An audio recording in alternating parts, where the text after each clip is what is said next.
sharpness of resonance, और इसी को हम लोग बोलेंगे quality factor. Sharpness of resonance का जो बताएगा क्वांटिटी उसको बोलेंगे quality factor. Okay, so what is it? Let's see. Very important factor. We have I equals V by Z. In case of LCR series circuit, Z is the impedance, and again it can be written as V equals I equals V by Z. In place of Z we can write here, this is resistance, so this is R square plus XL minus XC whole square. We have seen where XL is the omega L and XC is 1 by omega C. Further it can be written as I equals V by root over R square plus omega L minus 1 by omega C whole square. Okay, now for I to be I max, I को अगर maximum बनाना है obviously then Z must be Z minimum. I equals V by Z. For the given supply, I is inversely proportional to Z, that is called impedance of the LCR circuit. ठीक है ना? Impedance of LCR circuit we have. So in case of impedance, if Z is minimum, Z minimum होगा, I maximum होगा. And that maximum current will be known as current amplitude in case of LCR series circuit. So I equals I max, then Z equals Z minimum. For Z to be minimum, we have seen that XL must be equal to XC. For Z to be minimum, XL must be equal to XC, and in this case we have already seen that omega naught L equals 1 by omega naught C, and from here omega naught must be equal to 1 by root over LC.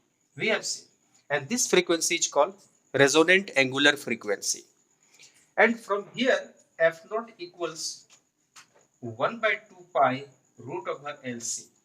This is called only frequency, not angular term. This is called frequency in LCR circuit. So this is called resonant frequency, this is called resonant angular frequency. हमने बताया था दोनों में से कोई भी आप निकाल सकते हैं, कोई प्रॉब्लम नहीं है, ठीक। Because we have omega not equals 2 pi f not, तो 2 पाई से डिवाइड हो गया 1 by 2 pi root over L C, यानी रेजोनेंस कंडीशन में एल और सी का वैल्यू ही सबसे ज्यादा इंपॉर्टेंट है. We have to choose L and C so that resonance condition may be obtained, that is I must be maximum in the circuit, and if I is maximum it is called resonance condition. Okay, so natural frequency के साथ हमारा source frequency जब match कर जाता है तो resonance होता है, ठीक. तो ये कंडीशन हमने देखा. Now see the sharpness of resonance. Resonance sharp कब होगा? सर्किट जो होगा वो सेलेक्टिव सर्किट कब कहलाएगा? मोस्ट सेलेक्टिव सर्किट कब कहलाएगा? सबसे अच्छा ट्यूनिंग करने लायक सर्किट कब कहलाएगा? LCR circuit. ये हम लोग देखना चाहते हैं, ठीक है. तो I have given heading of sharpness of resonance. Now if I try to find out the graph of I versus omega, angular frequency और करंट के वर्सेस अगर हम लोग एक ग्राफ खींचे तो we have graph like this. So अगला heading दीजिएगा, graph of I versus omega. Graph of I versus omega. So मैंने लिखा यार graph of I versus omega, ठीक है ना. एंगुलर फ्रीक्वेंसी सोर्स फ्रीक्वेंसी के साथ आई का variation. See the graph. If we have plotted omega versus, this is omega, so this is radian per second, ठीक है ना. ये रेडियन पर सेकेंड में हो गया. And along y axis I have to take current. So यहां पर हमने लिया current. This is current in ampere. Now see, जितना कम होगा Z उतना ज्यादा होगा I. अभी हमने देखा I equals V by Z. Z is minimum, I will be maximum. Z is the resistance, और जेड जब ये रेजोनेंस कंडीशन में होगा, in resonance condition Z equals R. अब देखिएगा, therefore I equals V by R. Now exactly Ohm's law is being followed here.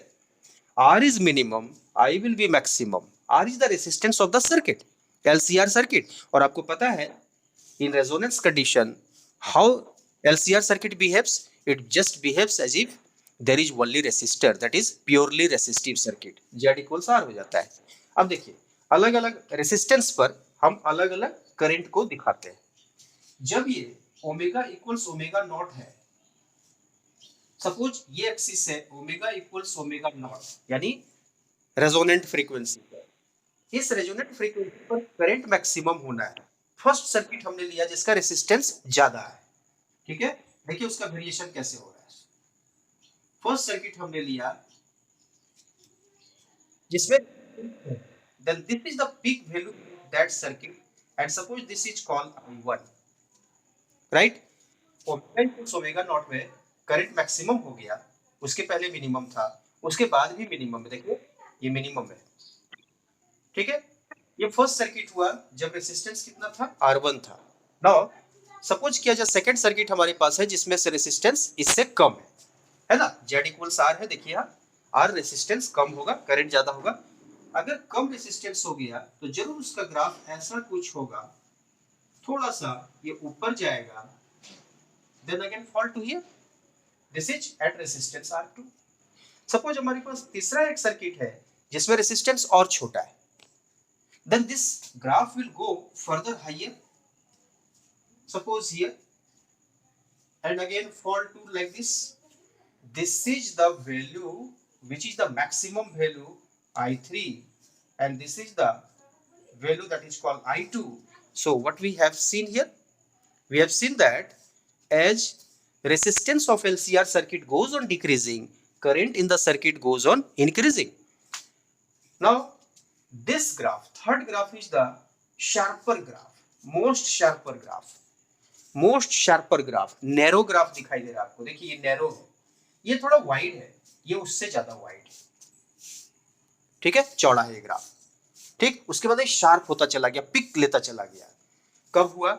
ये R1 पर, ये R2 पर, और ये ग्राफ किस पर खींचा गया? R3 रेसिस्टेंस पर खींचा गया। What is relation between R1, R2 and R3? Which is the list one? सबसे ज्यादा है R1, इसलिए R1 का करंट सबसे कम दिखाई दे रहा है, R2 का करंट उससे ज्यादा दिखाई दे रहा है, R3 पर करंट सबसे ज्यादा दिखाई दे रहा है। यानी यहां पर एक रिलेशन मेरे पास है, R3 is less than R2 less than R1, ठीक है। एग्जाम का क्वेश्चन था, इसमें प्लॉट करने के लिए पूछा गया था I versus omega eight 3 different resistance. I am taking here 2 points, same line पर, सेम हॉरिजॉन्टल लाइन पर 2 पॉइंट लीजिएगा। हम एक जगह दिखा रहे हैं ऐसा करके, यहां भी होगा यहां भी होगा। ये अगर 2 पॉइंट पर ले लिया हमने, तो इसको हमने बोला ऐसे करके परपेंडिकुलर, और इसको आगे बढ़ा दिया थोड़ा सा, ठीक है। एनालिसिस कर रहे हैं शार्पनेस ऑफ रेजोनेंस को। इसको हमने बोला दोनों साइड, ओमेगा से राइट साइड, ओमेगा से लेफ्ट साइड, दोनों सेम पोजीशन पर आएगा, ओमेगा सिमेट्रिक फिगर है, ठीक है। ये डिस्टेंस सेम होना चाहिए, थोड़ा सा इधर ज्यादा फैल गया है, बिल्कुल सेम डिस्टेंस पर होगा। देखिए ये यहाँ पे आके ये जाएगा, अगर इसको यहाँ पर हॉरिजॉन्टल लिया जाए तो you will find same distance from omega not to the left to the right. इसको हमने बोला ओमेगा 2, इसको बोला ओमेगा 1, सपोज राइट को बोला 1, लेफ्ट को बोला 2। Again from this omega naught, this omega 2 is suppose deviated by delta omega, very small deviation is there, this is again delta omega। ये मान लिया हमने कि ओमेगा नॉट जहां एंगुलर फ्रीक्वेंसी रेजोनेंट फ्रीक्वेंसी है उससे omega 2 less than delta omega है, और omega 1 greater than delta omega है। ओमेगा नॉट से डेल्टा ओमेगा ज्यादा पर बहुत छोटा सा एक विड्थ लिया गया है जिसको ओमेगा 1 बोला गया, यानी सारा कुछ यहां से लिया गया। ध्यान से रखिएगा, यहां से यहां तक ओमेगा 2 है, यहां से यहां तक ओमेगा नॉट है, यहां से यहां तक ओमेगा 1 है, ये एक्सिस है। ये ध्यान रखेंगे हम लोग। Now see what can we write here for omega 1? For omega 1 we have, बता सकते हैं सुमेश, ये ओमेगा 1 यहां पर है, क्या लिख सकते हैं ओमेगा 1 को in terms of omega not and delta omega? Omega naught और डेल्टा ओमेगा के रेस्पेक्ट में क्या लिख सकते हैं ओमेगा 1 को? This is omega not plus delta omega, isn't it? यहां से यहां तक ओमेगा नॉट है, उसके आगे डेल्टा ओमेगा है, ये ज्यादा है, यानी there will be two such types of frequencies in this case. एक होगा ओमेगा नॉट से पहले यानी लेस देन, और एक होगा ग्रेटर देन। दोनों के समय में सेम करंट होगा सर्किट में। ध्यान से देखिए, ये ओमेगा 2 हो और ये ओमेगा 1 हो, उस समय ध्यान से देखिए सेम करंट है सर्किट में यहां, ठीक है? इसको एनालिसिस करना सीखिए। Now omega 1 is equal to omega not plus delta omega, and omega 2, ये जो ओमेगा 2 है ये कितना हो गया? Omega naught minus delta omega, ठीक? अब सब्ट्रैक्ट कर दीजिए दोनों को, therefore omega 1 minus omega 2 equals, subtract करिएगा आएगा 2 डेल्टा ओमेगा। अब सब्ट्रैक्ट करके देख लीजिए इसको। This term is very important and this is called the band width. क्या बोलते हैं इसको? Band width of the circuit बोलते हैं, है ना? विड्थ बोलते हैं, चौड़ाई, बैंड विड्थ। लेस और मोर, इन दोनों के बीच में जो विड्थ है वो कितना है? 2 टाइम्स डेल्टा ओमेगा है, where delta omega was the variation for omega 2 and omega 1 with respect to omega naught। ठीक, इसका मतलब है आप इस पर्टिकुलर फ्रीक्वेंसी को छोड़ के अगर पहले की फ्रीक्वेंसी पर बात करते हैं तो भी करंट कम होता है, और अगर उसके बाद जाते हैं तब भी करंट कम होता है। एनीवेयर यू कैन सी, सिर्फ एक ही जगह पर मैक्सिमम होता है, that is called resonant frequency. So this is called bandwidth. Now sharpness of resonance को ध्यान से देखिएगा। Now the ratio of omega not to bandwidth to bandwidth is called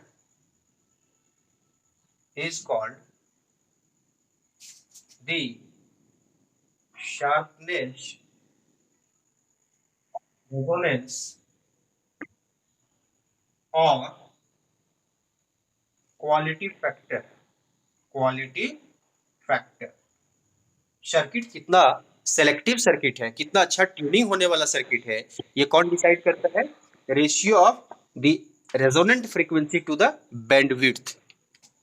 now what is the formula we have? Now in this case we have, therefore quality factor is denoted by q, suppose, and this q is nothing but omega naught divided by 2 times delta omega, as we have seen here। Omega naught और band width के ratio को हम लोग quality factor बोलते हैं, conditions for sharpness of resonance बोलते हैं।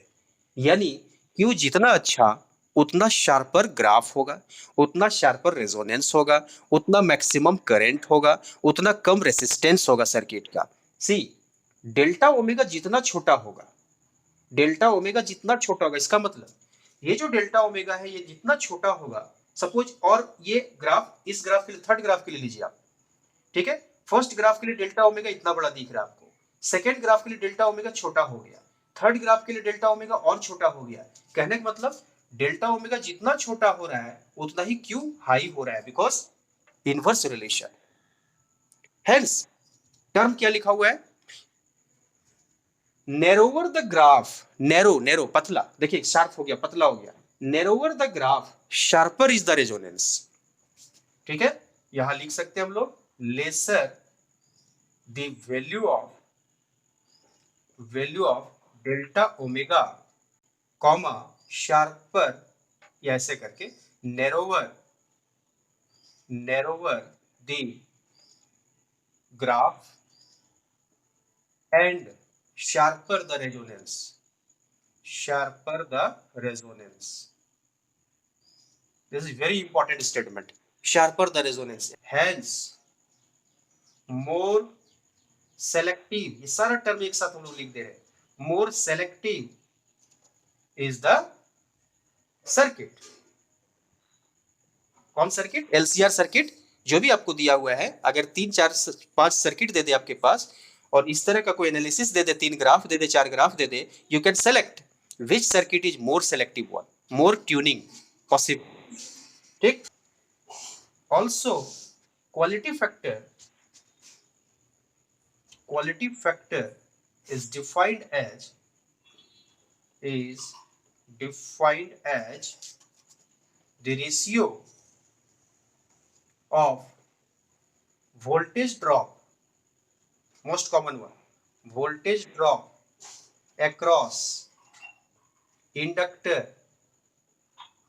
और कैपेसिटर, ये दोनों हो सकता है, और capacitor to the voltage drop across resistor,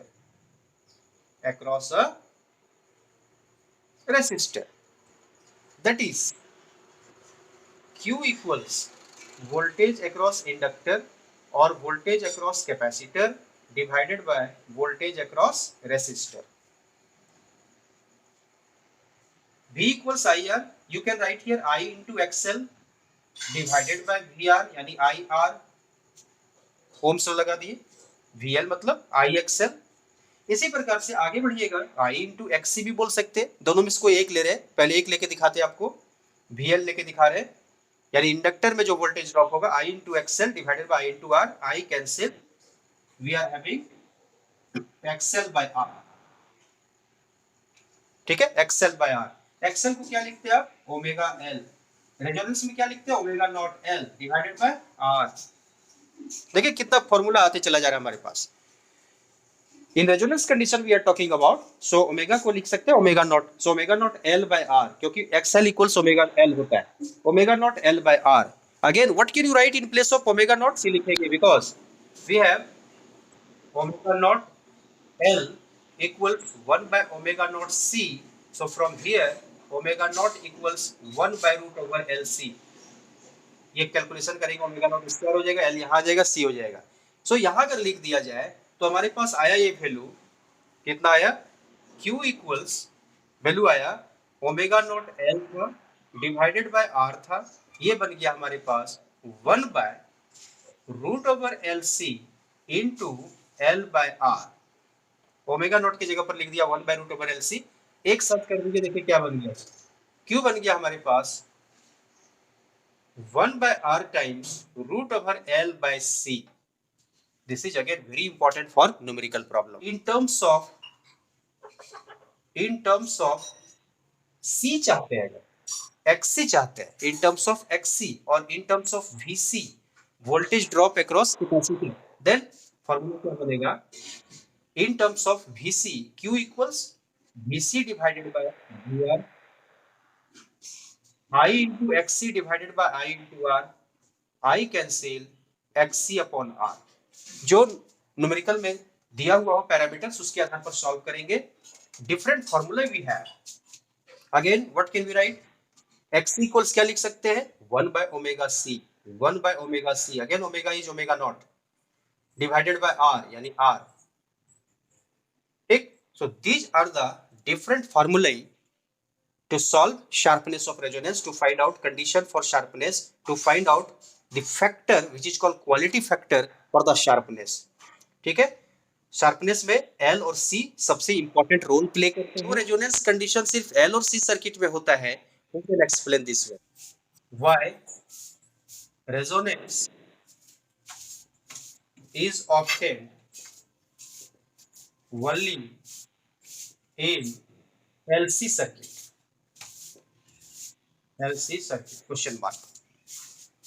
आपको पता है in case of L inductor, voltage leads the current by phase angle of pi by 2।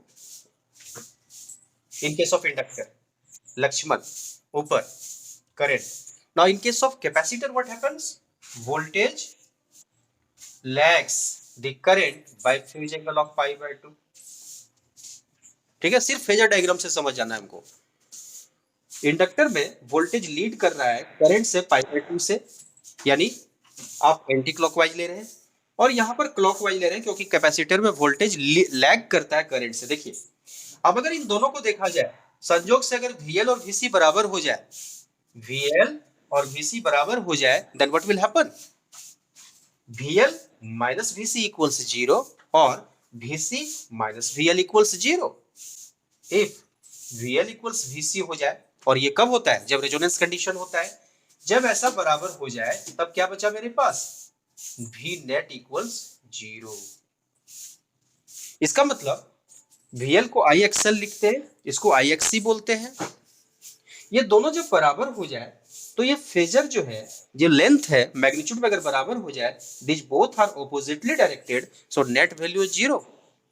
Hence this will cancel out, यानी XL और XC जो कैंसिल कर रहा था आपके पास, कब? जब ये दोनों बराबर हो रहा था, तो जो अंदर का टर्म था Z में √R² plus XL minus XC का होल स्क्वायर जो था, ये दोनों कैंसिल होके 0 क्यों बन रहा था?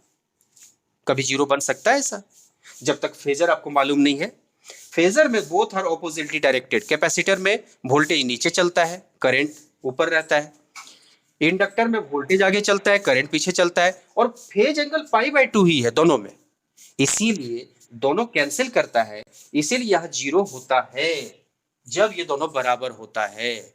ठीक है, इसलिए Z इक्वल्स R बचता है मेरे पास, और this condition is called resonance condition in LCR series circuit. So which are important among L, C and R? कौन कौन सा इंपॉर्टेंट कंडीशन है, इंपॉर्टेंट फैक्टर्स है मेरे पास रेजोनेंस के लिए? LR में भी नहीं होगा और CR में भी नहीं होगा, इसमें no resonance can take place. लेकिन इस में रेजोनेंस होता है। क्यों? इंडक्टर में π/2 से वोल्टेज आगे चलता है और रेसिस्टर में सेम फेज में होता है, सेम फेज में होता है। यानी हमें ऐसा चाहिए जिससे नेट 0 हो, कैंसिल करे एक दूसरे को। कैंसिल कब करेगा? जब एक ऊपर है उतना ही एक नीचे है, जब एक राइट है उतना ही एक लेफ्ट है, तभी तो कैंसिल करेगा। लेकिन अगर इंडक्टर और रेसिस्टर को ले तो ऐसा आएगा, क्योंकि रेसिस्टर में वोल्टेज यहां होता है, करंट भी यही होता है, और इंडक्टर में वोल्टेज यहां होता है, करंट यहां होता है, तो ये तो कैंसिल नहीं करेगा कभी भी। इसी प्रकार CR में चले आए, रेसिस्टर में यही हुआ वोल्टेज और करंट, और कैपेसिटर में कहा गया? नीचे गया परपेंडिकुलर। क्या ये दोनों आपस में कैंसिल करेगा? कभी नहीं करेगा। कैंसिल कब करेगा? जब इसके राइट का एक लेफ्ट हो मेरे पास।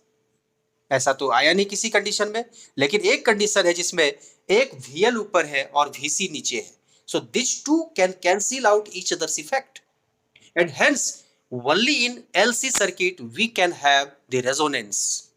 Got my point? वहां लिखना पड़ेगा आपको, in case of inductor voltage leads the current by phase angle of π/2, and in case of capacitor voltage lags the current by phase angle of π/2. So in case when VL equals VC, these two can cancel out each other's effect, hence resonance condition is obtained. It's all about resonance and sharpness of resonance and quality factor.